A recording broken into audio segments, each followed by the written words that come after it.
우리들은 약하나 예수 권세만 보다 날 사랑하신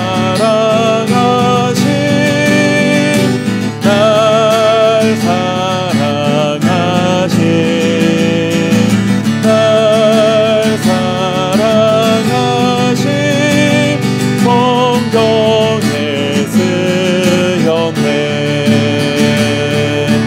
나를 사랑하시고 나의 죄를 다 씻어 하늘 문을 여시고 들어가게 하시네. 날 사랑하신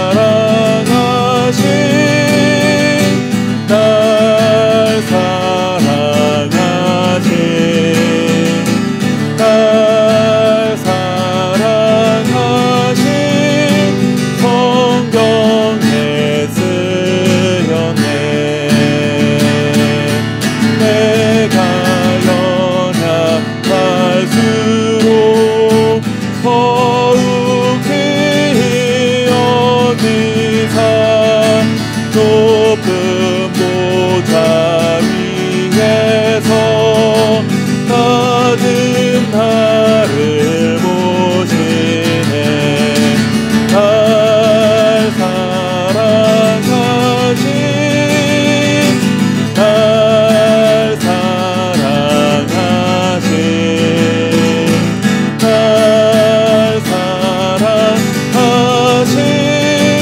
성경에 쓰였네. 세상 사는 동안에 나와 함께 하시고 세상 떠나가는 날 천국 가게 하소서. 날 사랑하신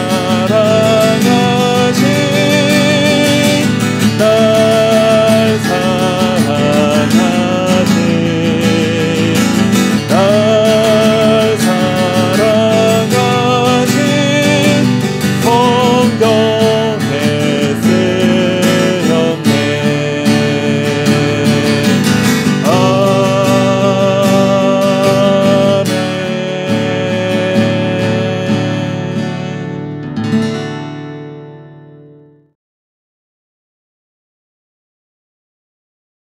사람들이 예수께서 만져주심을 바라고 어린아이들을 데리고 오매 제자들이 꾸짖거늘 예수께서 보시고 노하시어 이르시되 어린아이들이 내게 오는 것을 용납하고 금하지 말라. 하나님의 나라가 이런 자의 것이니라. 내가 진실로 너희에게 이르노니 누구든지 하나님의 나라를 어린아이와 같이 받들지 않는 자는 결단코 그곳에 들어가지 못하리라 하시고 그 어린아이들을 안고 그들 위에 안수하시고 축복하시니라. 아멘. 사람은 고쳐 쓰는 것이 아니야 라는 말이 있습니다. 사람은 쉽게 바뀌지 않기 때문에 사용하는 말이기도 하고 사람을 누군가 강제로 고칠 수 없다는 뜻으로도 사용합니다. 예수님에게도 이 문제는 쉬운 문제가 아니었던 것 같습니다. 놀라운 권세로 하나님의 말씀을 전파하시고 가르치셨습니다. 많은 사람들이 예수님의 말씀을 듣고 감명을 받고 변화가 되기도 했습니다.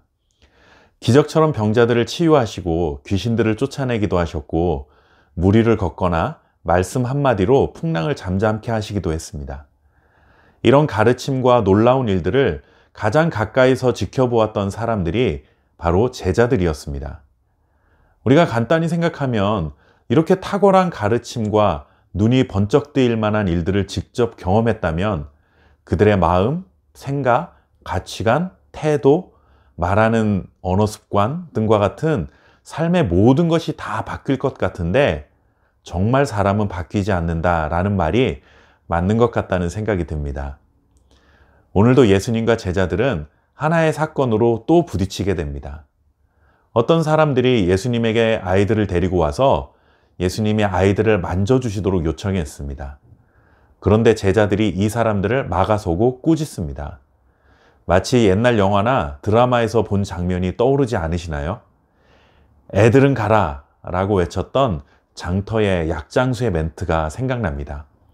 제자들의 모습에서 가짜 약을 팔던 그 약장수의 모습이 연상되기도 합니다.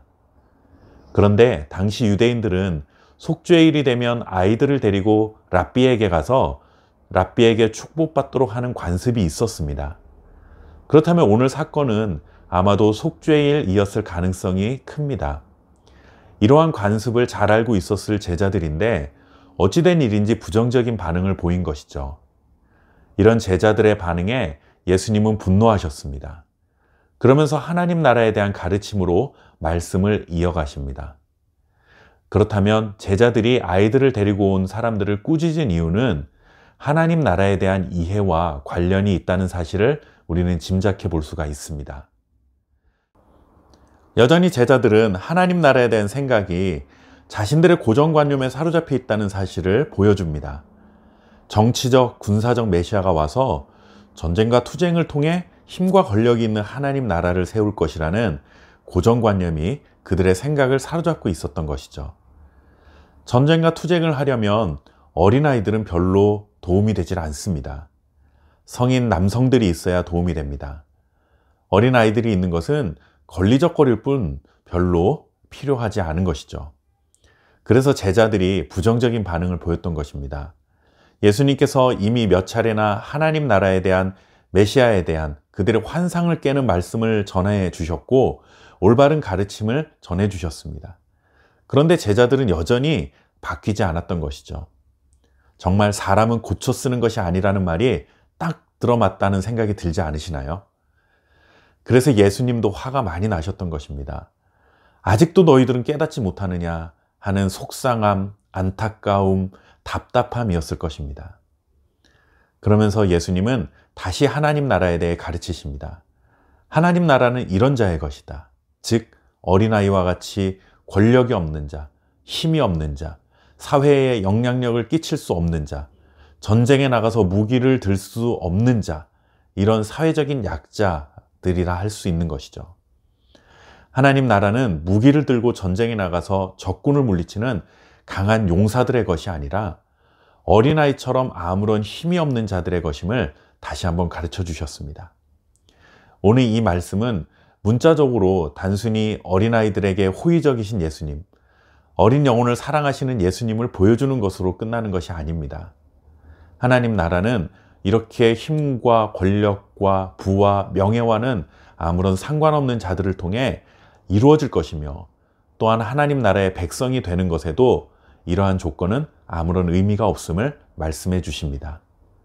유일한 한 가지 조건은 예수님이 전하시는 말씀을 받아들이고 그 말씀에 순종하는 자여야 한다는 것입니다.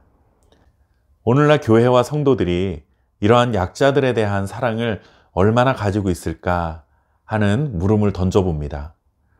사회적인 지위가 높은 사람, 돈이 많은 사람, 사람들에게 부러움을 살 만한 직업을 가진 사람, 이런 사람들에게는 친절하고 호의적이고 혹시 다른 교회로 옮기게 될까 노심초사하며 더 많은 관심을 기울이면서 돈도 별로 없고 권력도 없고 많이 배우지도 못한 사람들은 오면 오고 가면 가는구나 하는 이런 태도로 별다른 관심 없이 소외시킨다면 그런 교회와 성도들에게는 예수님이 분노하지 않으실까요?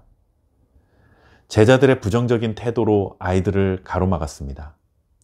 즉 사회에서 별다른 영향력이 없는 약자들에게 상처를 준 것입니다. 그러나 예수님은 꼭 끌어안으시고 안수하시며 그들의 상처를 감싸 안아주셨습니다. 교회는 사회에서 주목받지 못한 자들, 상처받은 자들이 와서 사랑을 경험하고 상처를 회복하는 곳이어야 합니다.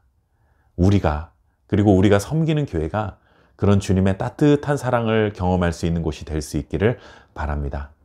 그런 교회와 성도가 될 수 있도록 오늘도 기도하며 하나님의 말씀대로 살아갈 수 있는 저와 여러분 될 수 있기를 바랍니다. 감사합니다.